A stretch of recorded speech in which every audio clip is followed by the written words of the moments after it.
हन्तारं नमो सिद्धारं नमो आयर्याणं नमो वज्रायाणं नमो लोये सव्यसाहुरं नमः समय साराय स्वानुभूत्या चकासते चित्स्वभावाय भावाय सर्वभावान्तरक्षते अनन्तधर्मणस्तत्त्वं पश्यन्ति प्रत्यगात्मनः अनेकान्तमयी मूर्ति नित्यमेव प्रकाशताम्।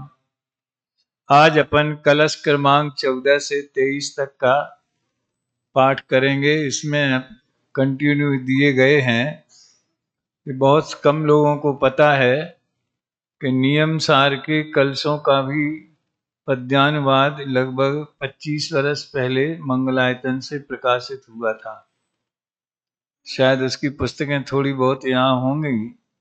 उसमें पद्म प्रमलधारी देव के मूल कलश, उनका हिंदी अन्वयार्थ और पद्यानुवाद, फिर बाद में उसमें समय सार का पद्यानुवाद भी जोड़ दिया गया, लेकिन वो सीधे सीधे पद्यानुवाद ही है। तो उसी में से इन्होंने उसको अलग से छांट के रख रहे हैं। देखें, अपन 14 से 23 कलश में पाठ करने का दादा तो बहुत बताते हैं कि क्या लाभ है। वो भी एक स्वाध्याय का महत्वपूर्ण अंग है, लेकिन विषय किस ढंग से विकसित हो रहा है वो पूरा रोड मैप ख्याल में आ जाता है। ये बहुत बड़ा लाभ है आमनाय नाम का जो अंग है। सदा अनाकुल सहज अखंडित के आकारों में रहता, बहिरंतर दीप्यमान जिसका विलास है उदित सदा। अहो ज्ञान घन नित्य आत्मा ही उपासना करने योग। साधक साध भाव द्वैविधि से मुक्ति चाहने वालों को दर्श ज्ञान चारित्र रूप त्रय किंतु स्वयं एकत्व स्वरूप। एक साथ आत्मा प्रमाण से मेचक और अमेचक रूप। एक तथापि त्रय स्वभाव से कहता है व्यवहार हरे। दर्शन ज्ञान चरित्र रूप इन भावों में परिणमन करे। निश्चय से है एक आत्मा व्यक्त ज्ञानमय ज्योति स्वरूप। भावांतर विध्वंस स्वभावी अतः शुद्ध है एक स्वरूप। एक रूप अथवा अनेक यह आत्मा चिंता करो नहीं। दर्श ज्ञान चारित्र रत्न से साध्य सिद्धि अन्यथा नहीं। आत्म ज्योति किसी अपेक्षा तीन रूपता प्राप्त करे तो भी अच्युत एक रूप से निर्मलता में प्रकट रहे। अविनाशी चैतन्य चिन्ह का स्वाद निरंतर हम लेते क्योंकि दूसरा और न कोई साध्य सिद्धि का मार्ग हरे। स्वतः अन्यथा किसी तरह भी जो अविचल अनुभूति करे। भेद ज्ञान ही जिसकी उत्पत्ति का कारण मूल हरे। अपने में प्रतिबिंबित होते हुए गे आकारों से दर्पणवत अविकारी लिप्त ना हो रागादि विकार। चौथी लाइन फिर से पढ़िए। दर्पणवत अविकारी लिप्त ना हो रागादि विकारों से। इस अनादिक मोह स्वाद को अरे जगत अब तो छोड़ो। रसिक जनों को रुचिकर उदित ज्ञान जो उसको आस्वादो। क्योंकि जगत में किसी तरह भी आत्मा पर द्रव्यों के साथ तीन काल में एक रूपता कभी न धारण कर सकता। हे भाई तू प्राण जाए पर कैसे भी तत्वों को जान। मात्र एक अंतर मुहूर्त के लिए पड़ोसी तन को मान। देखो पर से भिन्न निजातम का अपने में पूर्ण विलास। जिससे तन में अपने पन के मोह भाव का शीघ्र विनाश। जिससे तन में अपने पन के मोह भाव का शीघ्र विनाश। पाठ में एक पद्धति ये है कि जहाँ समापन करना होता है उस पंक्ति को रिपीट करते, तो सबको पता चल जाता है कि अब दी एंड है। अपन 15वें कलश से बात आगे बढ़ा रहे हैं। देखिए समय सार की लेखन शैली भी एक अजब गजब की है। अगर जैसे प्रशिक्षण शिविर में पढ़ाया जाता है स्थूलता से सूक्ष्मता की ओर, अब समय सार में मामला उल्टा है, सूक्ष्मता से स्थूलता की ओर। वैसे देखा जाए तो सूक्ष्मता और स्थूलता का कोई स्वतंत्र मापदंड तो है नहीं। जो चीज समझ में आए जो स्थूल है, न समझ में आए तो सूक्ष्म है, प्रायः ऐसा अनुभव किया जाता है। बहुत सूक्ष्म बात है, हमारी समझ में नहीं आ रही, लेकिन गुरुदेव की शैली में जो बुद्धि के स्तर पे अत्यंत स्थूल है, अब देह से आत्मा भिन्न है। आज के मौसम में तो ये ऐसी बहुत बड़ी बात नहीं है, लेकिन जब गुरुदेव ने परिवर्तन किया था तो उस समय की तत्कालीन ब्रह्मचारी बहनें देवलाली आती थी, वो बताती थी कि ये बात भी गुरुदेव इतनी गहराई और गंभीरता से बोलते थे और श्रोताओं से कहते थे कि ये बात अंदर में पचाना, बाहर मत फूंकना, क्योंकि ये जनता में चलती नहीं है तो बहुत विरोध खड़ा होगा। और वो कहते थे आत्मा तो पहले पार है, पहले पार, ऐसी भाषा शुरुआत में। तो कहने का आशय ये है कि समय सार में एकत्व विभक्त आत्मा दिखाने की प्रतिज्ञा का निर्वाह सीधे बिना कोई भूमिका के, बिना कोई पूर्व भूमिका के डायरेक्ट 6वीं 7वीं गाथा में कर दिया। यहां तो अभी मैंने नहीं कहा, लेकिन पिछले सत्र में कहा होगा। कोई अगर ये पूछे कि समय सार में है क्या आखिर, एक बार ये पता नहीं कहाँ इनका वीर सागर का ही प्रवचन था कि इन्होंने किसी सेमिनार में कहा था कि समय सार में ऐसी क्या अद्भुत चीज है जो और कहीं नहीं है, विश्व में कहीं नहीं है। वो तो ठीक, लेकिन कुंद कुंद के परमागमों में भी जो चीज समय सार में है वो प्रवचन सार में नहीं है, बिल्कुल नहीं है, ऐसा नहीं है, अन्य ढंग से है। लेकिन यहाँ तो जो प्रमत्त परमत्त नहीं है, ज्ञायक एक भाव है, तो आत्मा पर का कर्ता नहीं है, ज्ञानी रागादि भावों का भी कर्ता नहीं है। यानी ऐसी ऐसी गंभीर बातें हैं जो सम्यक दर्शन के लिए सीधी प्रयोजन भूत हैं, जिनका निर्णय करना, वो बात समय सार में है। तो मैं 3 बिंदुओं की बात किया करता हूं। एक तो जिसकी उन्होंने प्रतिज्ञा की है कि मैं तुम्हें एकत्व विभक्त आत्मा दिखाऊंगा। तो एकत्व माने अपने अनंत गुण और अनंत पर्याय। ध्यान रखना, जब पर्याय बताएं तो औपाधिक पर्यायों को नहीं लेना। औदिक, औपसमिक, छायोपसमिक, छायिक, इन 4 भावों को नहीं लेना। हुकुमचंद जी है जो ज्ञान चेतना का सामान्य प्रवाह मात्र है, इसकी चर्चा आ रही है 1-2 दिन से।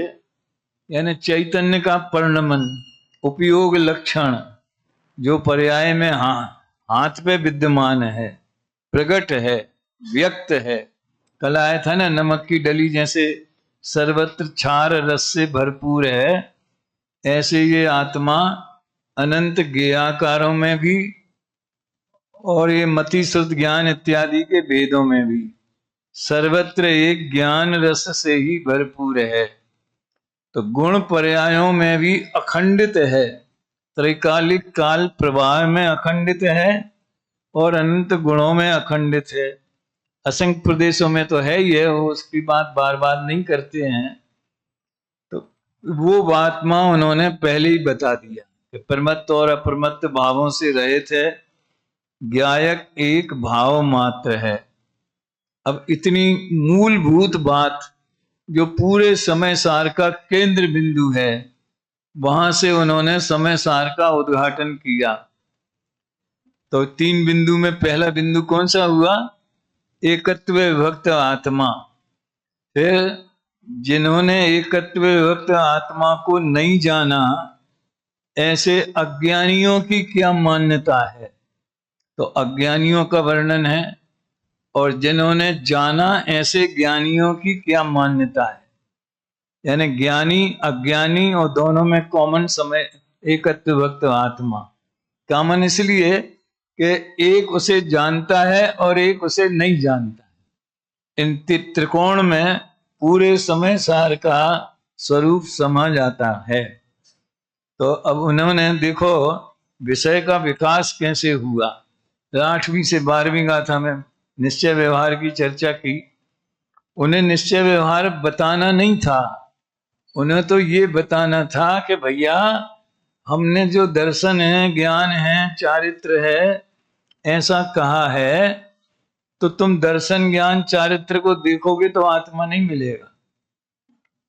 तो दर्शन ज्ञान चारित्र में जो अखंड रूप से विद्यमान है, उसका अनुभव होगा तो सम्यक दर्शन होगा। उस समय चैतन्य मात्र का अनुभव आएगा। उस समय न दर्शन दिखेगा, न ज्ञान दिखेगा, न चारित्र दिखेगा। अब यद्यपि उदाहरण तो बहुत हैं और कई बार दिए जा चुके हैं, इसलिए उसमें नहीं उलझते, लेकिन एक उदाहरण मात्र देते हैं। जैसे अपन एक मकान खरीदें तो शुरू में खरीदते समय, निर्णय करते समय पूरी भेद विवक्षा से उसका परिचय करते हैं। भेद के बिना परिचय नहीं हो सकता और भेद का लक्ष्य छोड़े बिना अनुभव नहीं हो सकता है। तो कितने कमरे हैं, कितने बाथरूम हैं, कितना आजकल तो वो बिल्ड एरिया कितना है, ख्याल में आने कारपेट एरिया कितना है, और आजू बाजू की जगह प्लाट कितने फुट का है, बहुत सारी बातें होती। लेकिन जब आपने खरीद लिया तो एक मकान मेरा जयपुर में भी है, एक फ्लैट हमने जयपुर में खरीदा है। ऐसा जब अनुभव करते हैं तो उसमें कोई विकल्प होता है कि इतने फुट का मकान फ्लैट है, इतने कमरे हैं, इतने बाथरूम है, किचन है, फलाना है, ढिकाना है, पर ये मकान मेरा। तो इसका नाम है, जब आत्मा की अनुभूति होती है तो एक चैतन्य मात्र मैं हूं, उसमें दर्शन ज्ञान चारित्र का भेद नहीं है। अब ये कथा उन्होंने 7वीं गाथा से शुरू की, 8वीं से 12वीं तक। देखो भैया, हमने व्यवहार से भेद कहे थे, तुम वास्तव में पारमार्थिक दृष्टि से भेद मत मान लेना। इसके लिए व्यवहार को अभूतार्थ और शुद्ध ने को भूतार्थ बताया। अब वो सब चर्चा आई। फिर वो जो शुद्ध ने का विषय जो है, वो क्या बोलते हैं, अबद्ध स्पष्ट अनन्य नियत अविशेष, वहां दर्शन ज्ञान चारित्र वाले भेद बताए थे, यहाँ अबद्ध स्पष्ट वाले बताए। उससे उन्होंने शुद्ध नय का विषय बताया। शुद्ध नय का विषय कहो चाहे श्रद्धा का श्रद्धेय कहो, यद्यपि शुद्ध नय ज्ञान की पर्याय है, लेकिन अपन इसमें नहीं जाते। वो आपने को शुद्ध चैतन्य मात्र अनुभव करना, इसी का नाम शुद्ध नय है। अभी इसमें आएगा ये जो अपन कलश पढ़ेंगे। तो कहने का आशय ये है कि वो 16वीं गाथा से फिर ये चर्चा शुरू करने वाले हैं। कौन सी? कि साधु पुरुषों को दर्शन ज्ञान चारित्र का सेवन करना चाहिए। तो उसके पहले ये आत्मा प्रमाण से भेदाभेद रूप है, शुद्ध नय से अभेद स्वरूप है, व्यवहार नय से भेद रूप है। ये ज्ञान पहले कराए देते हैं। फिर कहेंगे कि देखो, अब देखो कलश तो बाद में लिखे गए, ये तो अमृत चंद्र ने गाथाओं को गूंथा है। गाथाएं तो कुंद कुंदाचार्य ने लिखी 2000 वर्ष पहले। अमृत चंद्र ने तो कलशों को बीच में रख करके, समझ लो जैसे वो मोतियों की माला बनाते हैं, तो एक हरा मोती, 2 लाल मोती, इस टाइप के जो भी होते हो। तो अभी तक भेद अभेद की चर्चा चल रही है, ये कहना है मुझे। और ध्यान देने की बात यह है कि इन्होंने भेद के लिए मेचक शब्द का प्रयोग किया है और अभेद के लिए अमेचक शब्द का प्रयोग किया है। और मेचक का अर्थ मलिनता किया है और अभेद का अर्थ निर्मलता किया है।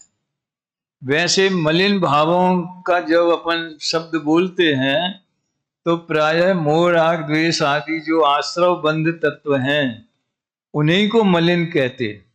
सम्यक दर्शन ज्ञान चारित्र को मलिन नहीं कहते, वो जीव के निर्मल परिणमन है। अच्छा, भेद कौन सा भाव है? आज वो बता रहा था ना बालक स्वानुभव, वो निश्चय व्यवहार की कक्षा चला रहा था, पारणामिक भाव में कौन सा नए घटित होगा, ऐसा लगा रहा था सब। तो 5 भावों में एक शुद्ध चैतन्य भाव पारणामिक भाव है। उसके लिए मेरे पसंद का वाक्य है, कौन सा? टोडरमल जी ने लिखा है निश्चयाभासी वाले प्रकरण में, सर्व भेद जिसमें गर्वित है ऐसा चैतन्य भाव सो पारणामिक भाव है। अब आत्मा में तो परस्पर विरोधी धर्म भी हैं, नित्य अनित्य, एक अनेक है, सामान्य विशेष, भेद अभेद। तो जो भेद है, अनित्य है, अनित्यता, ये कौन सा भाव है? थोड़ा 10 सेकंड विचार करो। कोई बोल सकता है? अमरनाथ, कौन सा भाव है? अरे जैसे अनंत गुण सब पारणामिक भाव रूप हैं, क्योंकि अनादि अनंत हैं, सहज हैं, कर्म की उदय उपशम क्षय उपशम की अपेक्षा रखे बिना है। ऐसे जैसे अभेद नाम का धर्म पारणामिक भाव है, वैसे भेद नाम का धर्म भी पारणामिक भाव रूप है। ऐसे अनंत गुण, अनंत धर्म, अनंत शक्तियां, जो कुछ भी कर्मों से निरपेक्ष है, सहज स्वभाव है, स्वभाव तो अनंत है ना जीव में है, तो वे सब पारणामिक भाव है। तो कभी कभी अंतर बताने के लिए कि भेद भी पारणामिक भाव है, अनित्यता भी पारणामिक भाव है, विशेष भी सब पारणामिक भाव है, तो हमें उनका आश्रय करना चाहिए। तो कहते नहीं, जिसमें सारे भेद गर्भित हैं ऐसा अभेद चैतन्य मात्र, वो परम पारणामिक भाव। उसके आगे परम लगा दिया ताकि अनंत गुण वगैरह जो हैं उनसे हम उनमें भ्रांति न खड़ी हो जाए। तो भी यहां उन भेदों को मलिनता कहा है। मुझे तो ये बताना, यद्यपि सैद्धांतिक दृष्टि से देखा जाए तो भेदा भेद रूप वस्तु वो वस्तु का स्वभाव है। देखो, उत्पाद व ध्रुव युक्तम सत, सत द्रव्य लक्षणम, तो सत्य क्या हुआ? सत्य कौन सा भाव है? वो भी तो पारणामिक भाव हुआ ना। और उसके जो अंश हैं उत्पाद व द्रव्य, वो भी पारणामिक भाव हुए, ठीक है ना? हैं तो भी अखंड वस्तु में ये भेद करना, उत्पाद व्यय द्रव्य का अथवा द्रव्य गुण पर्याय का अथवा द्रव्य क्षेत्र काल भाव का, इसे यहां तो दर्शन ज्ञान चारित्र की बात है, मलिनता कह रहे। इसलिए वीर सागर मैं प्राय ये बात कहा करता हूं कि जो सिद्धांत है वो सुप्रीम कोर्ट है और जो अध्यात्म है वो संसद है। क्या अंतर है दोनों में? संसद अगर चाहे, सांसद लोग जनता के प्रतिनिधि वो चाहें तो सुप्रीम कोर्ट के फैसले के विरुद्ध कानून पास कर सकते। सुप्रीम कोर्ट का काम कानून बनाना नहीं है, कानून लागू करवाना है। समझ में आया ना? वो ये देखता है कि ये जो काम हो रहा है ये कानून के विरुद्ध तो नहीं है, संविधान के विरुद्ध तो नहीं है। तो सुप्रीम कोर्ट ने बोला क्या कि आत्मा में भेद भी पारिणामिक भाव है, अभेद भी पारिणामिक भाव है, नित्यता भी पारिणामिक भाव है। अब हम संसद में आए तो देखो, भेद का लक्ष्य करने से राग होता है, ये बहुत बड़ा लॉजिक है। और सबको नहीं होता, केवली भगवान भी अनंत भेद अभेद सबको जानते, उन्हें नहीं होता। हम लोग खेमचंद भाई की क्लास पढ़ते थे तो उसमें आता था, वो कहते थे रागी जीवों को राग होता है, यानी जो राग की भूमिका वाले हैं, निचली भूमिका वाले हैं, उन्हें राग होता है। वीतरागियों को राग नहीं होता। वेद को जानने पर भी, केवली तो सब कुछ जानते हैं ना, सकल द्रव्य के गुण अनंत पर्याय अनंता, जाने एक है काल प्रकट केवली भगवंता, उन्हें तो नहीं होता। तो अपन राग द्वेष की भूमिका वाले हैं तो अपने सामने भेद यानी दो चीजें खड़ी होंगी तो अपन को चॉइस करना पड़ेगी।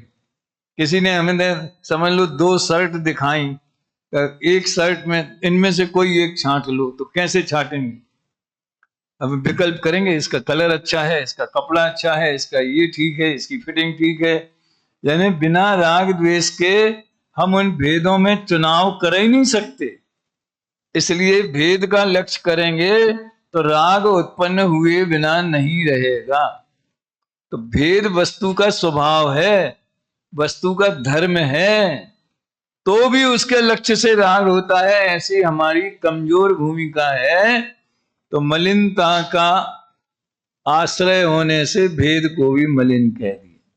बात समझिए, दो तीन कलश एक साथ पढ़ूंगा मैं। तो भेद को भी मलिन क्यों कहा? इसलिए कहा कि हमें भेद के लक्ष्य से राग द्वेष खड़े होते। कोई एक ही चीज होवे, हर जीवन के हर क्षेत्र में, ज्यादा उदाहरण देने की जरूरत नहीं है। जैसे आपको 10 लक्षण में बाहर भेजना है, एक ऑर्डर दे दिया कि आपको फलाने गांव में जाना है, बात खत्म। और आपके सामने चॉइस रखी जाए कि बंबई जाना है कि मकरोनिया जाना है। समझ में आया ना?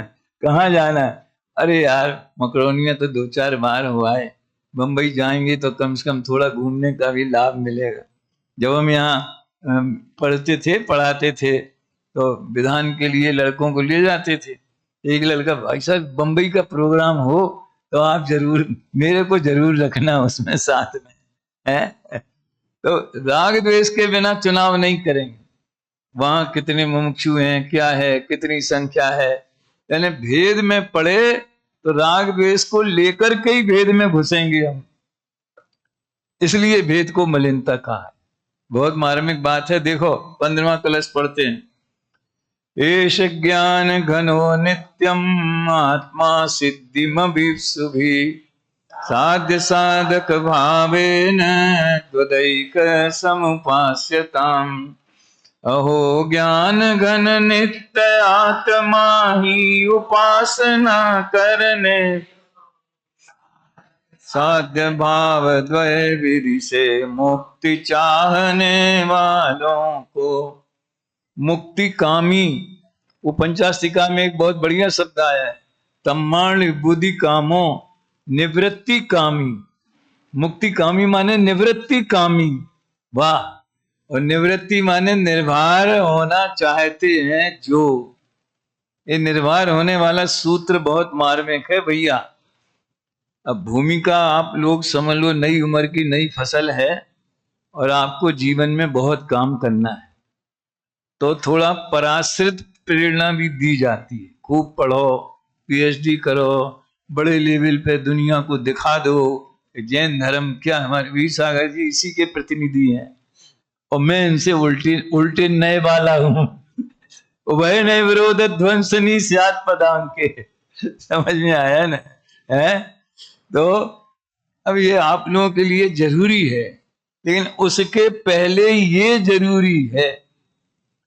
वो तो अगर 1000 विद्यार्थी पढ़ेंगे तो उसमें से 5-7 ही जो आज छाए हुए हैं, हमारे मनीष जी जैसे, प्रवीण जी जैसे, वीर सागर जैसे, तो जब 1000 पढ़ेंगे तब 10-20 ऐसे निकलेंगे। समझ में आया? जो नहीं निकलेंगे वो क्या करेंगे? वो क्या करेंगे? हर एक में तो एक सी प्रतिभा नहीं होती ना। हजारों छात्र इंजीनियरिंग कॉलेज में पढ़ते हैं, क्या सब कोई डॉक्टर अब्दुल कलाम या वो जगदीश चंद्र बसु बन जाते हैं क्या? है उस सब के लिए ये मंत्र है। कौन सा? भैया, कर्तापने के भार से मुक्त होना है। और जो दादा बता गए सहजता वाला, समाधि का सार, सहजता वाला, समझो सब परिणमन अपने। और ये देखो, ये क्रिया और परिणाम की अपेक्षा ये बात नहीं है। क्रिया और परिणाम तो भूमिका के अनुसार होते हैं, गुण स्थान तो अभिप्राय से बदलता है सबसे पहले। समझ में आता है? तो अभिप्राय क्या होना चाहिए? इसमें मोक्ष प्रकाशक में एक बहुत बढ़िया 7वें अधिकार में जहां सम्यक ज्ञान का अन्यथा स्वरूप बताया, वहां शास्त्राभ्यास तो अपने लिए किया जाता है। कोई अगर उसका किसी का भला होता हो तो हो, और अगर कोई अगर उसको नहीं माने, नहीं सुने हमारी बात, तो खेद खिन्न क्यों होना? ऐसा लिखा है सम्यक ज्ञान का अन्यथा स्वरूप 7वें अधिकार। तो ये भैया आत्महित का मार्ग, ये झंडा लेके दुनिया में घूमने का मार्ग नहीं। वो तो भूमिका अनुसार राग का ज्ञान कराते और चरणान योग की शैली में उपदेश भी देते कि तुम्हें ऐसा होना चाहिए। समझ में आया ना?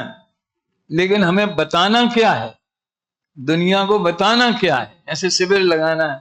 अभी एक क्लिप आई थी एक महाराज श्री की, बहुत बढ़िया उनका संदेश था। नाम आम लेने से कोई फायदा नहीं है, बहुत बढ़िया संदेश। बोले इतने शिविर लगा रहे हो, ये कर रहे हो, इससे प्रभावना नहीं होती। प्रभावना इससे होती है कि आप जो पढ़ा रहे हो माल, उसमें क्या परोस रहे हो लोगों को, उससे प्रभावना होती। मेरा बड़ी खुशी हुई।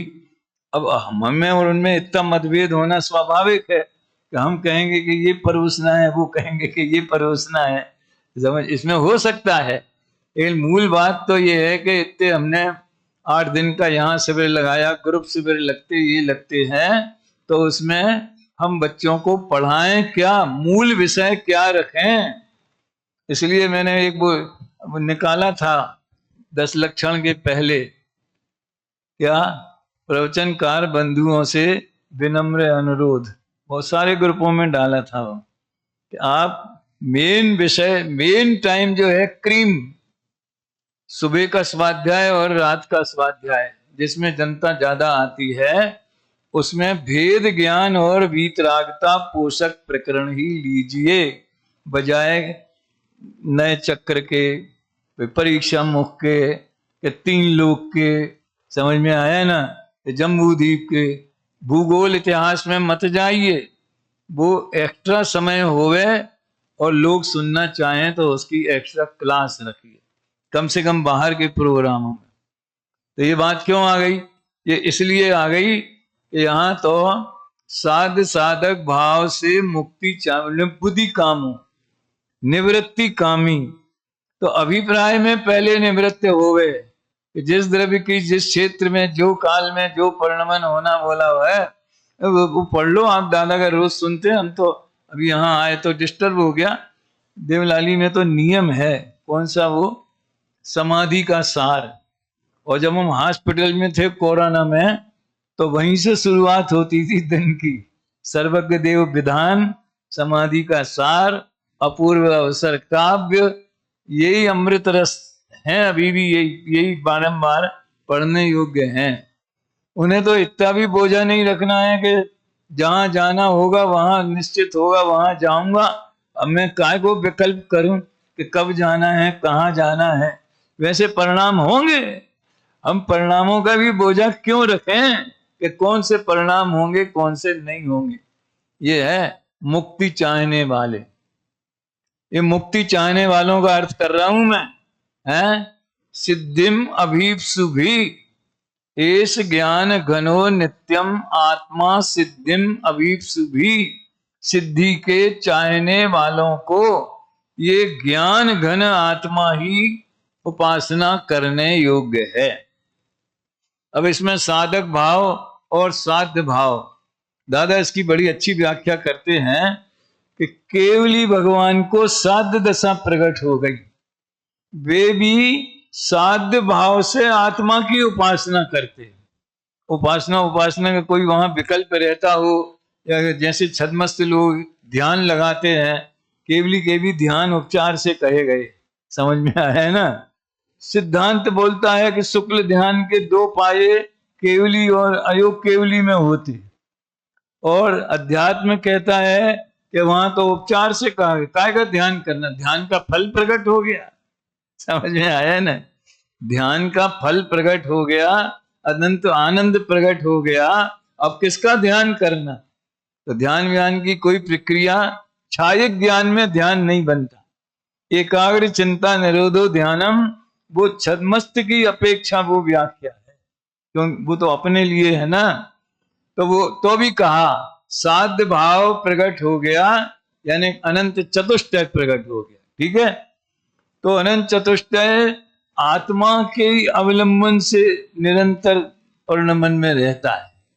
अवलंबन का व्यवहार नहीं है उधर विकल्प, लेकिन आत्मा में से ही वो पूर्ण प्रकट होता है।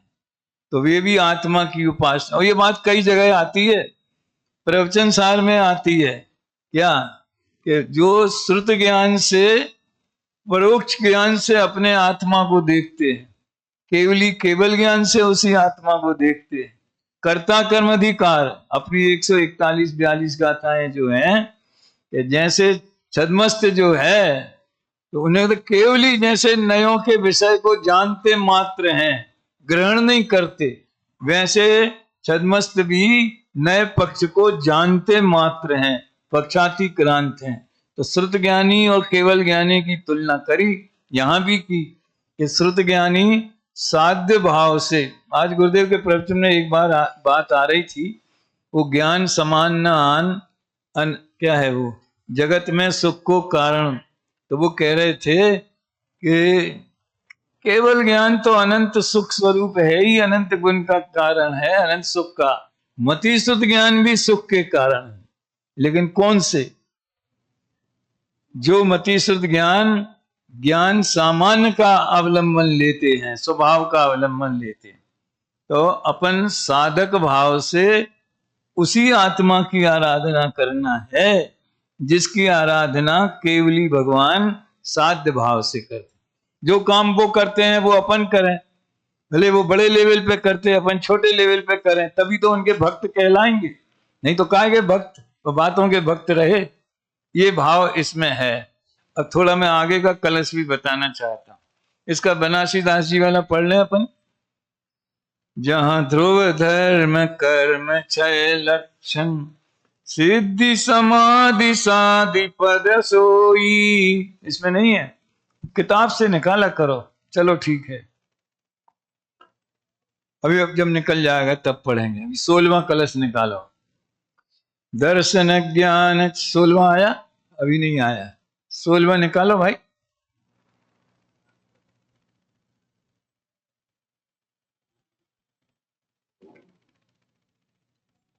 शू थयू, चलो वो आ गया। जहां ध्रुव धर्म कर्म क्षय लक्षण, सिद्धि समाधि साधि पद सोई, शुद्ध पयोग जोग माई मंडित, साधक ताहि कहे सब कोई। यों पर तच्छ परोच रूप सो साधक साधि अवस्था दोई दुको एक ज्ञान संचय करी शिव शिव वंशक शिव वंशक मोक्ष कामी साधक और साध्य भाव से आराधना, सब भाव इसमें आया। अभी देखिए मलिनता और अमलिनता यानी मेचक अमेचक और मेच का मेचक 16, 17, 18 ऐसे 3 कलश। फिर 19 में कहेंगे आत्मनश्चिंतयैव बालम, तुम तो सब विकल्प छोड़ो हैं, आखिर अब हम क्या करें, इतना दे बताओ, हम अपने में जाते हैं तुम अपने में जाओ।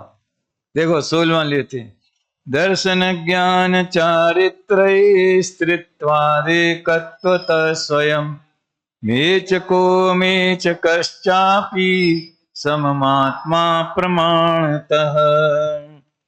दर्श ज्ञान चारित्र रूप त्रय किंतु स्वयं एकत्व स्वरूप एक साथ आत्मा प्रमाण से मेचक और अमेचक रूप। यहां भी इसकी चर्चा बहुत चली थी तुम्हारे आने के पहले। प्रमाण से द्वारा जानी गई वस्तु के अंश को नहीं कहते, तो ये शर्त क्यों लगाई? और जब पहले प्रमाण हो ही गया तो अब नयों से जानने की क्या जरूरत है। नए चक्र में बहुत दादा ने खुलासा किया है, इन्होंने पहला प्रमाण वाला कलश रखा, मेचक अमेचक बोलो चाहे भेद अभेद बोलो, समझ में आया ना। तो दर्शन ज्ञान चारित्र रूप से ये आत्मा 3 रूपों में कहा जाता है। मोक्ष मार्ग के जो 3 धाराएं हैं वे भी दर्शन ज्ञान चारित्र, और आत्मा को समझने की उसके लक्षण भूत जो 3 धाराएं हैं वे भी दर्शन ज्ञान चारित्र हैं। लेकिन दोनों में थोड़ा सा अंतर है। जब आत्मा के लक्षण की बात चले तो वहां दर्शन माने सामान्य उपयोग, ये नीचे टीका में लिखा है इसमें है, वो सामान्य अवलोकन निराकार वो दर्शन है। और ज्ञान माने विशेष, वहां सम्यक ज्ञान मिथ्या ज्ञान की बात नहीं है। और चारित्र भी साथ में ले लिया। और यहां पर जब मोक्ष मार्ग की बात चले तो दर्शन माने श्रद्धा, ज्ञान माने सम्यक ज्ञान, और चारित्र माने शुद्धता। इसमें देखो टीका में पढ़ता हूं, चेतन द्रव्य मलिन है, वाह क्या उद्घाटन किया टीका का चेतन द्रव्य मलिन है, दर्शन ज्ञान चारित्र रूप शक्ति भेद करने पर एक जीव 3 प्रकार का होता है, इसलिए उसे मलिन करने के, वहां तो कहने होना चाहिए या करना भी बोलते, मलिन कहने का व्यवहार है। अब ये समझ लो महामंत्र गुरुदेव के देशना से ही सबको पता चला, निश्चय से ऐसा है, व्यवहार से ऐसा है। आत्मा और शरीर एक है कि अलग अलग है? कि निश्चय से अलग अलग हैं, व्यवहार से एक हैं। तो ये भाषा सही नहीं है। व्यवहार से एक है नहीं, एक कहे जाते, इसमें बहुत बड़ी दम है, समझ में आया। और मतलब ऐसा लगता है कि व्यवहार ने शरीर और आत्मा को एक कर दिया, फिर निश्चय नहीं आया, किसने किया एक, हटाओ इसको, हम तो अलग अलग करेंगे। तो वो कोई किसी को करता नहीं है, वो तो ज्ञान के व्यू है, पॉइंट ऑफ व्यू, कि देह और आत्मा के संयोग को देखेंगे, उस जानने का नाम व्यवहार में है। और वाणी में कहा जाता है, और पारमार्थिक दृष्टि से संयोग होता नहीं है, वो तो अपने अपने में ही रहते हैं। बात समझ में आती है? तो शक्ति दर्शन ज्ञान चारित्र रूप शक्ति भेद करने पर एक जीव 3 प्रकार का होता है, इसलिए उसे मलिन कहने का व्यवहार है। अब देखना, सामान्य रूप से अर्थ ग्राहक शक्ति का नाम दर्शन है। यहां श्रद्धा की बात तो नहीं आई। अर्थ ग्राहक दर्शन में भी अर्थ का ग्रहण होता है, पदार्थ का प्रतिभास होता है, लेकिन बस इतना है कि उसमें सत्ता मात्र का प्रतिभास होता है। एक है सत्ता और एक है स्वरूप। क्या? सत्ता स्वरूप एक ग्रंथ भी है। तो सत्ता माने अस्तित्व है, बस इतना। इससे आगे बढ़ने का स्वभाव समझ लो, दर्शन गुण में नहीं है। सत्ता को ग्रहण करने के आगे बढ़ने का स्वभाव दर्शन गुण का नहीं है। और वही चेतना जब और आगे बढ़ जाती है और अवग्रह या अवाय की प्रक्रिया से स्वरूप को भी जान लेती। ऐसे ये कौन है? अब मैं ज्यादा दर्शन ज्ञान का भेद अभी नहीं बताना चाहता, आप लोगों ने गीता विज्ञान पाठशाला में पढ़ा होगा है। विशेष रूप से अर्थ ग्राहक शक्ति का नाम ज्ञान है। देखो, ये जड़ है, ये चेतन है, ऐसा भेद भी ज्ञान का विषय है, दर्शन का नहीं। आप अगर कभी पंचबाल्यती पूजन पढ़ते हो और उसकी जयमाला में क्रमशः 5 छंद हैं, पंचबाल्यती है ना, तो पहला वासु पूज्य भगवान का छंद है। तो उसमें सत सामान्य सदा लखते हो छायिक दर्शन से अविराम। सत सामान्य महासत्ता 6 द्रव्य हैं, ये दर्शन उपयोग का विषय नहीं है। ये अनंत दर्शन में 6 द्रव्य ग्रहण में नहीं आते, वो ज्ञान में आते। ऐसा फर्क समझना। सामान्य रूप से अर्थ ग्राहक शक्ति का नाम दर्शन है, विशेष रूप से अर्थ ग्राहक शक्ति का नाम ज्ञान है, और शुद्धत्व शक्ति का नाम चारित्र है।